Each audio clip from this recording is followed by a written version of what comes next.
জামায়াতে ইসলামের আমির মতিউর রহমান নিজামীকে ট্রাইব্যুনালের দেয়া মৃত্যুদণ্ড বহাল রেখেছে আপিল বিভাগ। প্রধান বিচারপতির নেতৃত্বে আপিল বিভাগের 4 সদস্যের বেঞ্চ আজ রায় ঘোষণা করেন।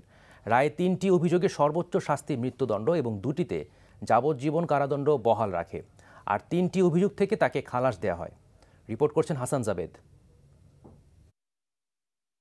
বুধবার সকাল 9টার কিছু পর প্রধান বিচারপতি এস.কে. সিনহার নেতৃত্বাধীন আপিল বিভাগের 4 সদস্যের বেঞ্চ জামাতের আমির মতিউর রহমান নিজামীর মৃত্যুদণ্ড বহাল রেখে সংক্ষিপ্ত রায় ঘোষণা করেন।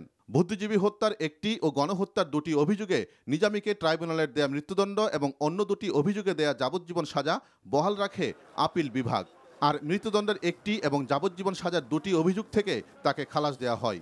রায়ে সন্তোষ প্রকাশ করেন attorney general Mahbubey Alam. 2, 4, 6 and 16 এতে তাকে মৃত্যুদণ্ড প্রদান করা হয়েছিল। তার ভিতরে একটিতে তাকে অব্যাহতি দেওয়া হয়েছে, আর বাকি 3টিতে তাকে মৃত্যুদণ্ড বহাল রাখা হয়েছে।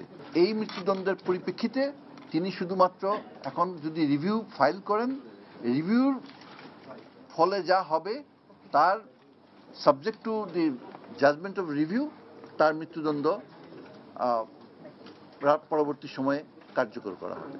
রায়ে কিছুটা অসন্তোষ প্রকাশ করে আসামি পক্ষের আইনজীবীরা জানান, তারা রিভিউর আবেদন করবেন কিনা সেটা নির্ভর করছে আসামির সিদ্ধান্তের উপর। মূল আসামি, প্রধান আসামি পাকিস্তান আর্মি, যাদের বিচার হচ্ছে, তারা স্বাভাবিকভাবে সহযোগী আসামি। প্রধান আসামি যদি মুক্তি পায় তাহলে সহযোগী আসামির সাজা হয় না। তারপরেও যদি সহযোগী আসামিকে সাজা দেওয়া হয় তাহলে সর্বোচ্চ সাজা না দিয়ে তার সাজাটা নমনীয়ভাবে দেওয়া হয়। মৌলানা নিজামী সাহেব মামলার রায় দেখে উনি যদি আমাদেরকে পরবর্তী কর্মকাণ্ড অর্থাৎ রিভিউ করতে বলেন, অবশ্যই আমরা রিভিউ করব। 2014 সালের 29 অক্টোবর এই মামলায় নিজামীকে মৃত্যুদণ্ড দেয় ট্রাইব্যুনাল। তার বিরুদ্ধে 16টি অভিযোগের মধ্যে 8টি প্রমাণিত হওয়ায় বুদ্ধিজীবী হত্যাসহ 4টিতে মৃত্যুদণ্ড এবং 4টিতে যাবজ্জীবন কারাদণ্ড দেওয়া হয়। একই বছরের 23শে নভেম্বর 168টি যুক্তি দেখিয়ে আপিল করে আসামিপক্ষ।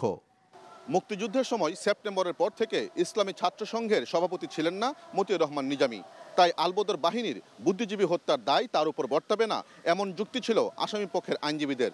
কিন্তু আপিল বিভাগে শেষ পর্যন্ত সেই যুক্তি আর টেকেনি এবং তাকে বুদ্ধিজীবী হত্যাসহ 3টি অভিযোগে সর্বোচ্চ শাস্তি মৃত্যুদণ্ড বহাল রাখল আপিল বিভাগ।